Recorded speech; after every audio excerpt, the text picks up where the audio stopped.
നിന്റെ അമ്മയും ചേച്ചിയും എന്നെ ഒരു ജോലി ഏൽപ്പിച്ചിട്ടുണ്ട്. നീ എത്രയും വേഗം വിവാഹം കഴിക്കണം. അതിനുള്ള ആളെ അവർ കണ്ടുവച്ചിരിക്കുക. രേഖ, ഞാൻ വിവാഹം കഴിക്കുന്നത് എന്റെ മനസ്സിന്റെ തൃപ്തിക്ക് വേണ്ടിയല്ലേ? മനസ്സിനിണങ്ങാത്ത ഒരാളുമായി എനിക്ക് ജീവിക്കാൻ കഴിയുമോ? അത് ശരി. നിനക്കാണെങ്കിൽ ആണുങ്ങളെന്ന് വെച്ച ചതുർത്ഥ്യ. പിന്നെങ്ങനെ നിന്റെ മനസ്സിനിണങ്ങുന്ന ആളെ കണ്ടുപിടിക്കുന്നത്? എന്റെ മനസ്സിൽ ഞാൻ സങ്കല്പിച്ചിരുന്നൊരു പുരുഷൻ എത്തിക്കഴിഞ്ഞു. അമ്പടി കള്ളി, എന്നിട്ടാണ് മിണ്ടാപ്പൂച്ചിയെ പോലെ ഇരുന്നത്. ഞാൻ ഈ വിവരം നിന്റെ വീട്ടിൽ പറയട്ടെ. ആരടിയ സങ്കല്പ പുരുഷൻ? ബാലേട്ടൻ. വേണ്ട, നിന്റെ ചേട്ടനെ ജീവനോടെ കാണാൻ നിനക്ക് ആഗ്രഹമില്ലേ? ചേട്ടാ, ഞാൻ ആരാണെന്നുള്ളത് അവൾ മറന്നാലും ഞാൻ മറന്നുകൂടാ.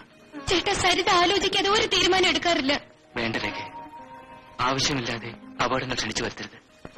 മേലാൽ സരിത ഇവിടെ വരരുതെന്ന് പറഞ്ഞേക്കൂ.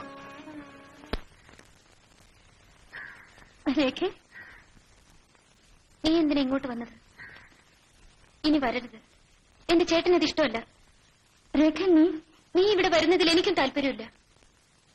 ഇന്നോളം വേദന എന്തെന്നറിയാതെ വളർന്ന എന്റെ ചേട്ടന് നീ മൂലം അതുണ്ടായിരുത്. ചേട്ടന്റെ കണ്ണു നിറയാൻ ഞാൻ ഒരിക്കലും സമ്മതിക്കില്ല. എന്റെ കുഞ്ഞെ, നിന്നോടുള്ള സ്നേഹം കൊണ്ട് പറയുന്നതാണ്. കല്യാണം കഴിച്ചുള്ളൊരു സുഖജീവിതം അവനില്ലെങ്കിലും എന്റെ മോനെ എനിക്ക് എന്നും കണ്ടുകൊണ്ടിരിക്കണം. അമ്മേ, ഞാൻ ബാലേട്ടനെ വേദനിപ്പിക്കുമെന്ന് അമ്മയ്ക്ക് തോന്നുന്നുണ്ടോ? ബാലേട്ടന്റെ കണ്ണുകളിൽ മാത്രമേ ഇരുട്ടുള്ളൂ. മനസ്സ് വെളുത്തതാണ്. അല്പം വെളിച്ചം എനിക്കാണ് വേണ്ടത്. അത് ഞാൻ ബാലേട്ടനിൽ നിന്ന് പ്രതീക്ഷിക്കുന്നു. ഞങ്ങൾക്ക് പറയാനുള്ളത് പറഞ്ഞു. ഇനി അവന്റെ ശവം കൂടി കണ്ടേ അടങ്ങുമെന്നുണ്ടെങ്കിൽ എന്റെ ഇഷ്ടം പോലെ ചെയ്തു.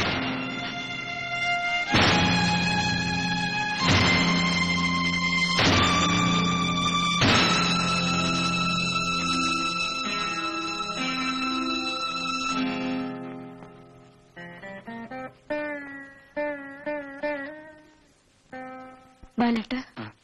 സരിതയോ? സരിത ഇങ്ങോട്ട് വരരുതായിരുന്നു. വിവരങ്ങൾ രേഖ പറഞ്ഞില്ലേ? ബാലേട്ടൻ പറയുന്നത് കേൾക്കാൻ വേണ്ടിയാണ് ഞാൻ ഇങ്ങോട്ട് വന്നത്. എന്നോട് ഇത്ര വെറുപ്പാണോ? സ്നേഹമുള്ളതുകൊണ്ടാണ് സരിത എന്നിൽ അകറ്റുന്നത്. ബാലേട്ടൻ എന്നെ വിശ്വാസമില്ലേ? വിശ്വാസവും അവിശ്വാസവും എല്ലാം പരിധികൾക്കപ്പുറം ചിന്തിക്കുന്നവർക്കാണ്. ഞാൻ എന്റെ പരിധിയെപ്പറ്റി ബോധവാനാണ്. സരിത പോകൂ. ഈ കൂടിക്കാഴ്ച അവസാനത്തായിരിക്കട്ടെ.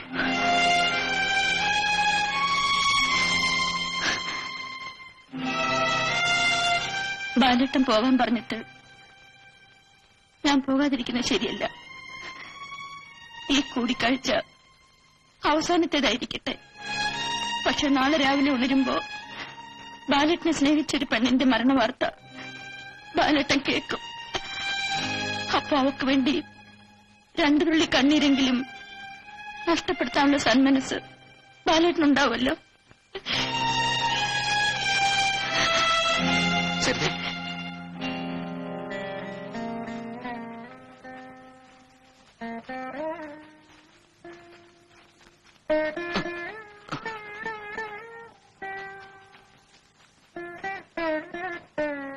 സരിത,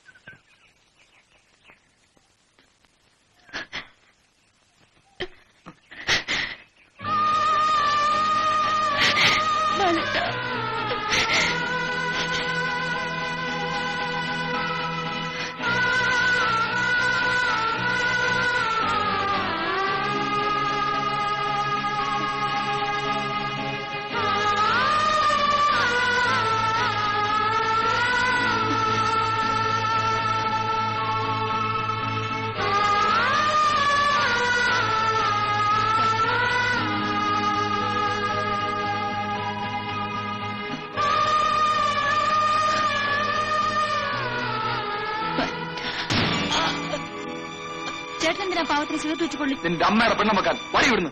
ഇനിയെങ്കിലും നന്നാകുമെന്ന് കരുതി എങ്ങോട്ട് വിളിച്ചുകൊണ്ടുവന്നു. ഇവിടെ വന്നിട്ട് അവൾ അഴിഞ്ഞാട്ടം തുടങ്ങിയിരിക്കുന്നു. കണ്ടില്ലെങ്കിലും അവനെ പ്രേമിക്കാനറിയാം.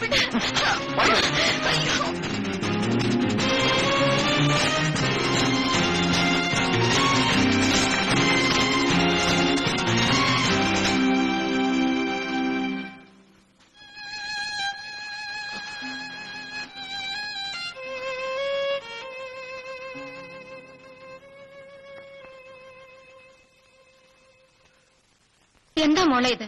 നീ ഇനിയും ഗുണം പിടിക്കാനുള്ള ലക്ഷണമില്ലേ? ഇവള് കാരണം ബാക്കിയുള്ളവർക്ക് മറ്റുള്ളവരുടെ മുഖത്ത് നോക്കാൻ പറ്റാതായിട്ടുണ്ട്. ഞാൻ മരിച്ചാൽ നിങ്ങൾക്കൊക്കെ സന്തോഷമാവും അല്ലേ? സുകുമാരൻ നായരും നീയുമായിട്ടുള്ള വിവാഹം ഉറപ്പിക്കാൻ പോവുകയാണ്.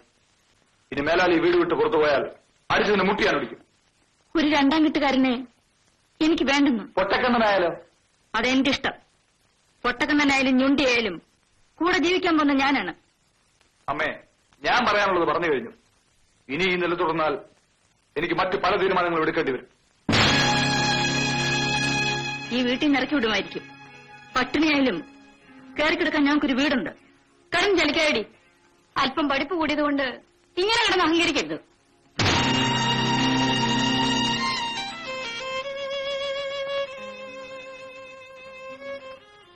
മോളെ, അമ്മയ്ക്കൊരിത്തിരി സമാധാനം താടി. അമ്മേ, ഞാൻ അവസാനമായി പറയാണ്, എന്റെ കല്യാണത്തെപ്പറ്റി ആലോചിക്കാണ്. അത് ബാലേട്ടനെ ആലോചിച്ചാൽ മതി. ഒരു നേരത്തെ ആഹാരം തരാനുള്ള കഴിവ് പോലും അവനില്ലല്ലോ. എനിക്കെങ്ങനെയും ജോലി കിട്ടും. എന്റെ ശമ്പളം കൊണ്ട് ഞാനും ബാലേട്ടന് സുഖമായി ജീവിക്കും. എന്നെക്കുറിച്ച് എന്തെല്ലാം ആഗ്രഹങ്ങൾ വെച്ച് വളർത്തിയതാ. ഓരോരുത്തർക്കും ഓരോ വിധിയുണ്ടല്ലോ. ഇതാ ബാലുമമ്മി ചോക്ലേറ്റ്. ഇന്ന് എന്താ വിശേഷം എന്നറിയാവോ? മിനിക്കുട്ടി പറഞ്ഞാലേ അറിയൂ. ഇന്ന് എന്റെ പെരുന്നാളാ. ആണോ? സദ്യയൊക്കെ ഗംഭീരായിരിക്കുമല്ലോ അല്ലേ? ക്ഷണിക്കാനും കൂടിയാ മിനിക്കുട്ടി വന്നത്. അമ്മമ്മയും ചേച്ചി എല്ലാരും കൂടി മിനിക്കുട്ടിയുടെ വീട്ടിലേക്ക് വരണം. ബാലുമമ്മി, നമുക്ക് അമ്പലത്തിലേക്ക് പോകാം. മാമ വരുന്നില്ല, മോള് വെക്കോ? അത് പറ്റില്ല, മാമയും കൂടി വരണം. വരും മാമേ.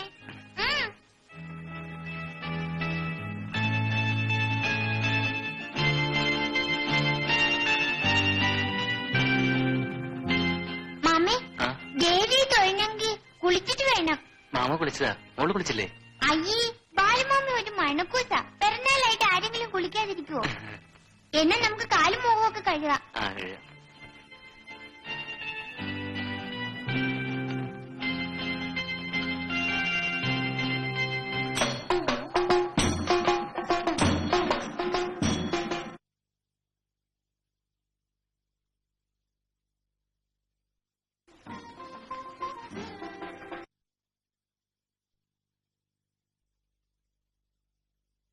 എന്റെ ദേവി പ്രത്യക്ഷപ്പെടുകയും ചെയ്തു. നമ്മുടെ മനസ്സൊന്നാണ് ബാലേട്ട. അത് വേർപെടുത്താൻ ഇനി ആരെ കൊണ്ട് കഴിയില്ല. ദേവി, ഞങ്ങളുടെ ജീവിതം ധന്യമാക്കി തരണേ.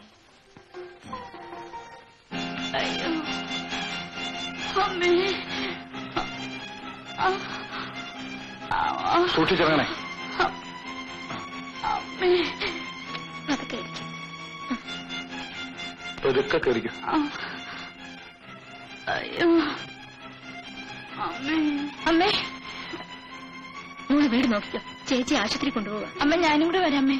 എല്ലാവരും കൂടെ പോയാലേ വല്ല ഉണ്ടാക്കി കഴിക്കണ്ടേ? അതോ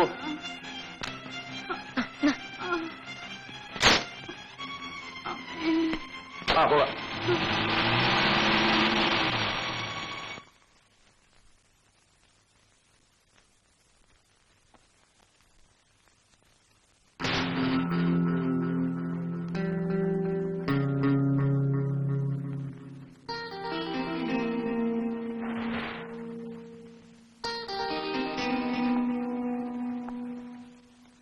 ചേച്ചി പ്രസവിച്ചു. ആൺകുട്ടിയ. ആശുപത്രിയിലേക്ക് കൊണ്ടുപോകാൻ ചോറും കറി എടുത്തു വെച്ചിട്ടുണ്ട്. ഞാൻ ആകെപ്പാടെ വേർത്ത് മാറിയിരിക്കുക. കുളിച്ചിട്ട് വരട്ടെ.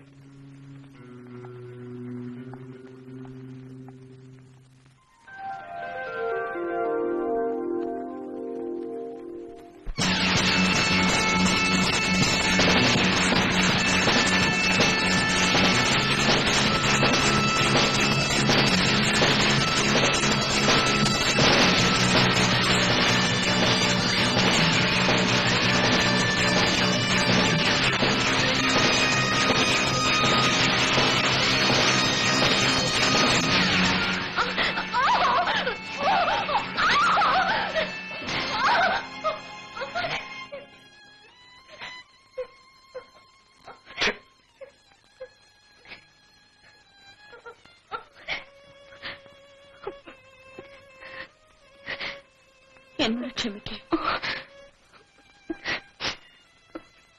ഇയാള് വിശ്വസിച്ച് ഇനിയും 2 ദിവസം ഇവിടെ എങ്ങനെ കഴിയാ? എനിക്ക് മുൻകൂട്ടി സംശയം ഉണ്ടായിരുന്നത് കൊണ്ടാ നിങ്ങൾ കൂട്ടിന് വിളിച്ചത്. നീ കൂടെ ഇല്ലായിരുന്നെങ്കിൽ. ഓ എന്റെ ഈശ്വര. നോക്കൂ സരിതേ, ഒന്നുകിൽ ചേച്ചിക്ക് കൂട്ടിന് ആശുപത്രിയിൽ പോയി നിൽക്ക്, അല്ലെങ്കിൽ അവര് വരുന്നവരെ ഞങ്ങളുടെ വീട്ടിലേക്ക് പോര്.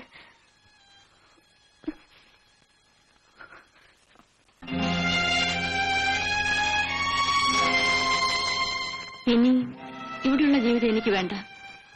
അമ്മ വന്നില്ലെങ്കിലും ഞാൻ പോകും. അല്ല, നീ ഇവിടെ വന്ന് നിൽക്കുകയാണോ? ഒന്ന് പറഞ്ഞിട്ട് വരാമായിരുന്നില്ലേ? നിന്നെ ഞാൻ എവിടെയൊക്കെ അന്വേഷിച്ചെന്നറിയാം. എന്താ ചന്ദ്ര ഇതൊക്കെ? മനുഷ്യരായ കുറച്ചൊക്കെ ബോധം വേണ്ടേ? എന്താ, എന്ത് പറ്റി? നിനക്കൊന്നും അറിയില്ലേ?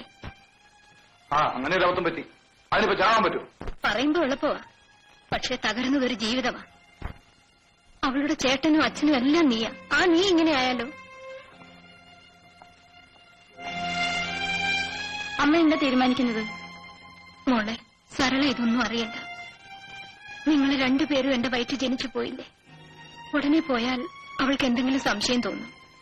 ഏതായാലും ഈ ആശുപത്രി വിട്ട് വീട്ടിൽ ചെല്ലട്ടെ, എന്നിട്ട് നമുക്ക് ആലോചിച്ച് എന്തെങ്കിലും ചെയ്യാം, കേട്ടോ? ഏതായാലും അവരുടെ മനസ്സ് 2 ഒന്നായി കഴിഞ്ഞു. പിന്നെന്തിനാ ഇത് വെച്ച് നീട്ടിക്കൊണ്ടു പോകുന്നത്? നിങ്ങൾ എപ്പോ പറഞ്ഞാലും ഞങ്ങൾ തയ്യാറാ. ചന്ദ്രശേഖരന് ഇക്കാര്യത്തിൽ താല്പര്യമില്ലെന്നാണ് പറഞ്ഞത്. ആരുടെ താല്പര്യവും ഇനി നമുക്ക് നോക്കേണ്ട ആവശ്യമില്ല.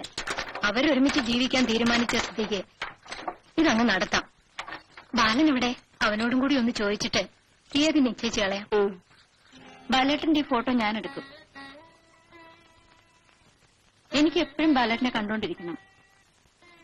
ബാലേട്ടൻ ഇനി എപ്പോഴാ ഞങ്ങളുടെ വീട്ടിലേക്ക് വരിക? എന്താ ഒന്നും മിണ്ടാത്തത്? നീ എന്നോട് യാത്ര പറയാൻ തുടങ്ങി.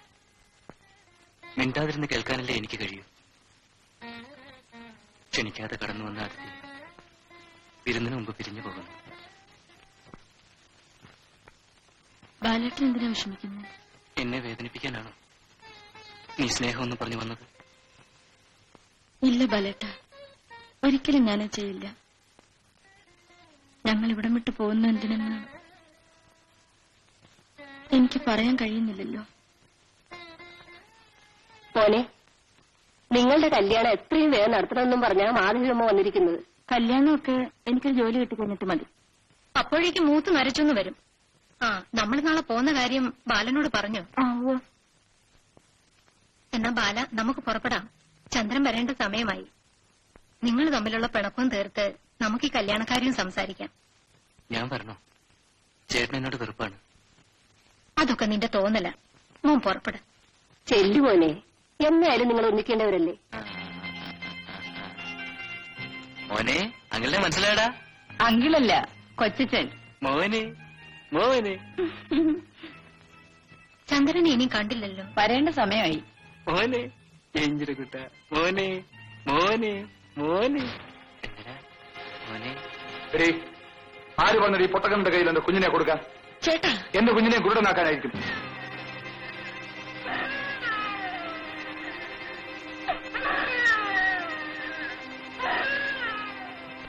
നീ എന്തിനാണ് ഇവിടെ വന്നത്? ചന്ദ്ര, ബാലനെ ഞാനാണ് വിളിച്ചോണ്ട് വന്നത്. അല്ല, ഇതുപോലെ ശത്രുവോ മറ്റോ ആണോ കണ്ട തെണ്ടികളൊക്കെ പിടിച്ചു കേട്ടാൻ?